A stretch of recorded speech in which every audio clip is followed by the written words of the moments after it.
Hey everyone, welcome to Nerding IO. I'm JD, and today we're going to be going through a memory game that I built while here at AI Engineering Summit 2025. And the idea is that you can actually run a model in the browser and locally, where it'll cache it offline, and then you can actually use it. So with that, let's go ahead and get started. All right, so I just wanted to start with a quick demo. You can see I don't have any data stored locally, and I'm on like my local host. No network calls, no consoles. And so what I'm going to do is I'm actually just going to refresh this. So this will be like loading the page for the first time. And what I'm going to do is go through this memory select game that I built so that I could play it on the airplane.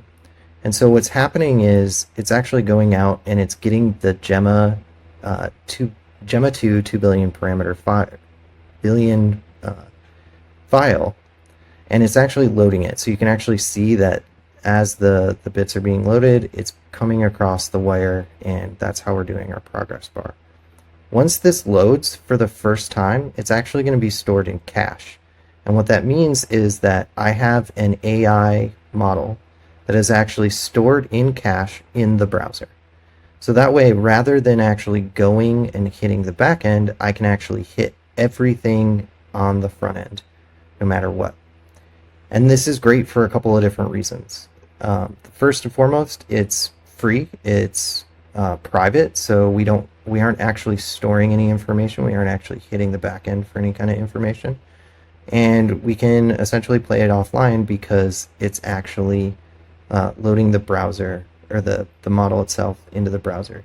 You can see it's going to take about a minute, couple minutes really, to act, and you have to be on really good Wi-Fi, right, in order to actually process this. But this is all being done through WebGPU, and I'm going to kind of go through what the demo actually is, because we're going to be making calls directly to this model, again, without ever leaving the front end, and we'll kind of go through the code to see what that looks like. All right, so now we can see that it's doing its final checks and that we've gotten all of the data, we've successfully loaded, and now we have our cards. So each one of these cards is, all it is a label and a SVG for the icons. And so I just put in like a bunch of them, and what I'm going to do is I'm actually going to call out to an LLM. Again, we're going to call out to Gemma 2 locally as a file.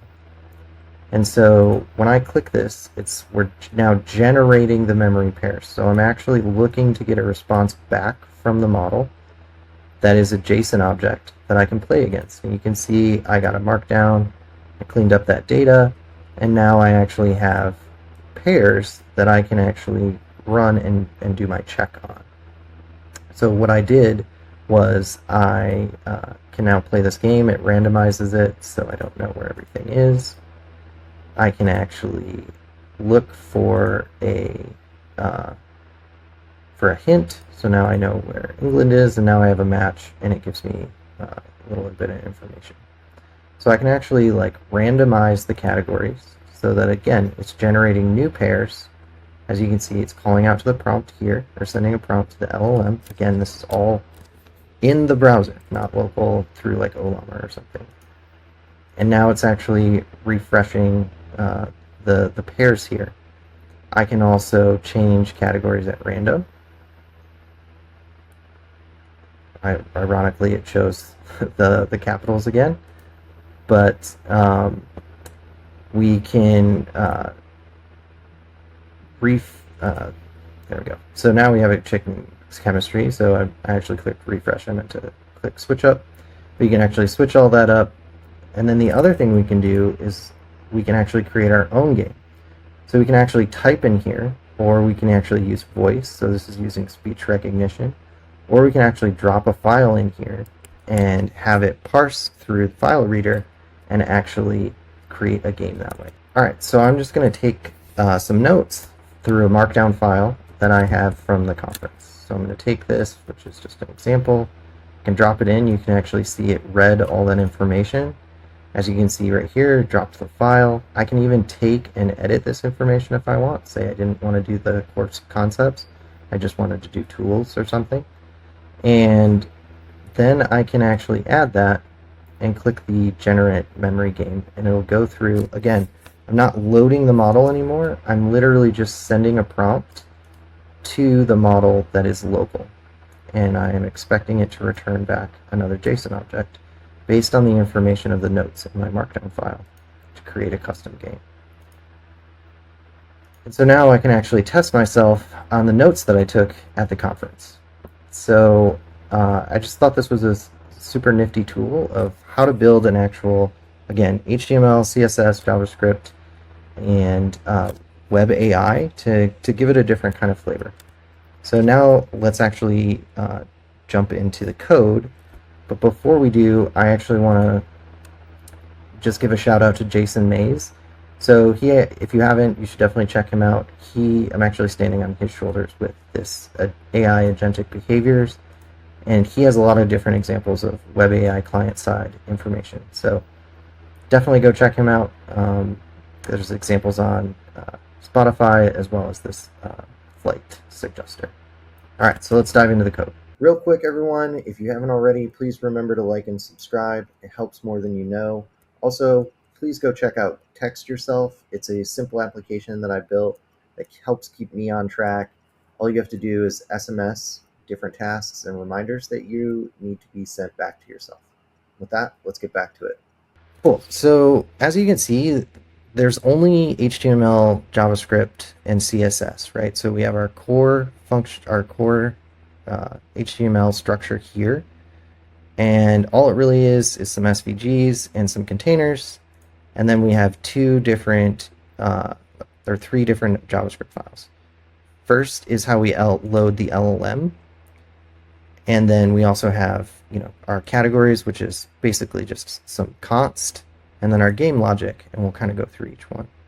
So what happens first is inside the game LLM logic, we have a couple different things going on. We have our text-to-speech. So this is if we wanted to actually speak back to the user in a particular voice, we can actually use, I think it's Kokora. I could be saying that wrong. But what we're really focusing on is also the fact that we're going to pull in information from MediaPipe to do the tasks Gen AI. And in order to pull in the Gemma LLM, we're actually going to use this file proxy cache. Again, you can see Jason Mays put this together, so shout out to him. And we're going to initialize all of that logic. So the first thing we do is actually go in, we'll initialize our LLM. We're going to update our state, right? So let the user know that we're initializing the LLM. We're going to take the file resolver for Gen AI tasks from the MediaPipe. And then what we're going to do is we're going to check our local to see if we actually have this file locally. If not, then we're going to look for it remotely.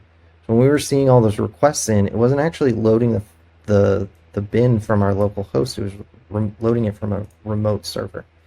And you can do it either way, right? Like if you don't want to have the 2 billion parameter model sitting on your host, you don't necessarily have to. I actually have all this stored on an S3 bucket. So then what we're going to do is, since the local model is going to fail, we'll say, okay, if that doesn't exist, then we're actually going to pull from the remote. We're actually going to create our LLM inference. So once this is done loading, we'll actually set up our LLM. We'll give another update, and we'll actually say that this is complete. While it's actually going through the loading process, we're actually going to update our file progress callback. This is actually passing through a status, and then we're actually going to look and see in the game itself of how we actually pull back that status and display it. This is actually our call to the LLM. So again, we're updating our modal, and this is our prompt. We're just saying whatever our category is, and in the custom instance, we're putting in all our notes. and we're just saying generate a JSON object of a unique pair of matching and an explanation of why they match, right? So that's for the hints as well as the reasoning behind it. And then when that's called, we actually just generate a response through the LLM that we already have loaded in the browser. And then we do our cleanup. So once we get this response, we know that what's going to happen is that response is going to have basically markdown example of like code in JSON. So we want to strip all of that out and make sure that if there's any other excess lines or anything, we're just going to trim everything so that we just end up with the JSON object.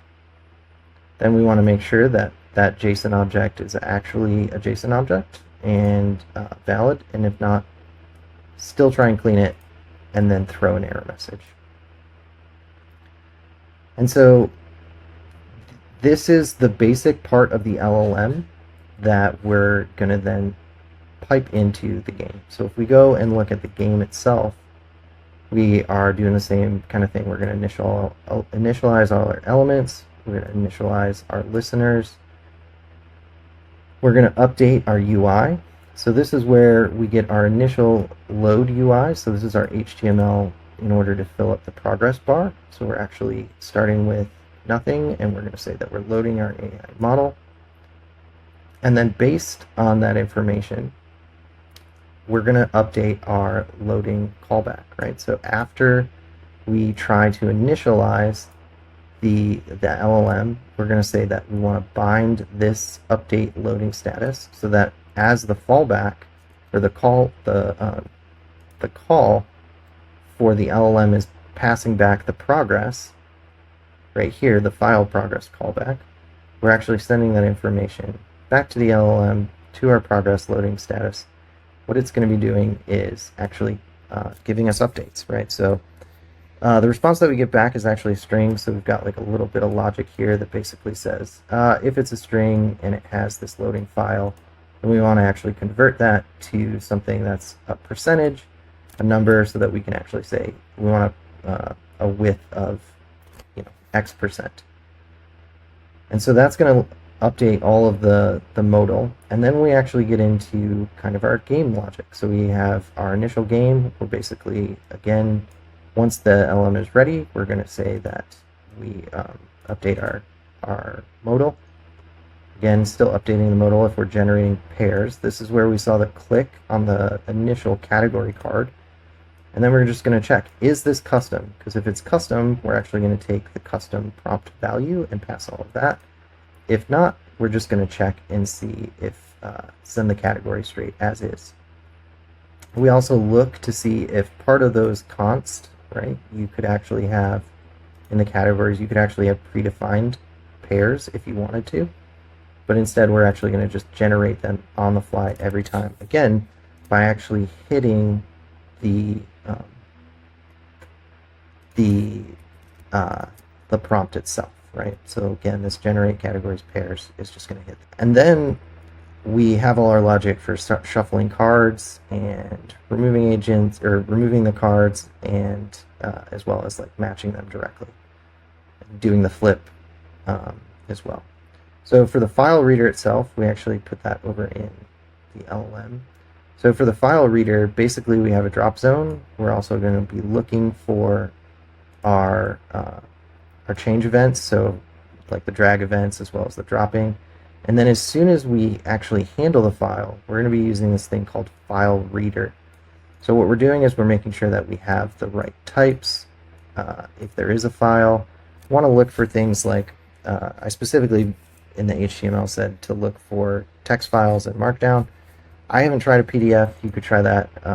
Be kind of interesting. I just chose markdown because it's really great for LLMs to process, and you can use this function called read as text. It'll just pull that text information out of the file itself, and then we put it into our custom prompt. Again, sending it all over to the local LLM, which is stored in our browser. If we come back here, what I want to show you is that in the application itself, we now have our cache. So we can see that it's around 2,600 megabytes, and it's all cached locally. So when we refresh this, we're not actually going to see another network call go out. We're actually just going to see the cache itself.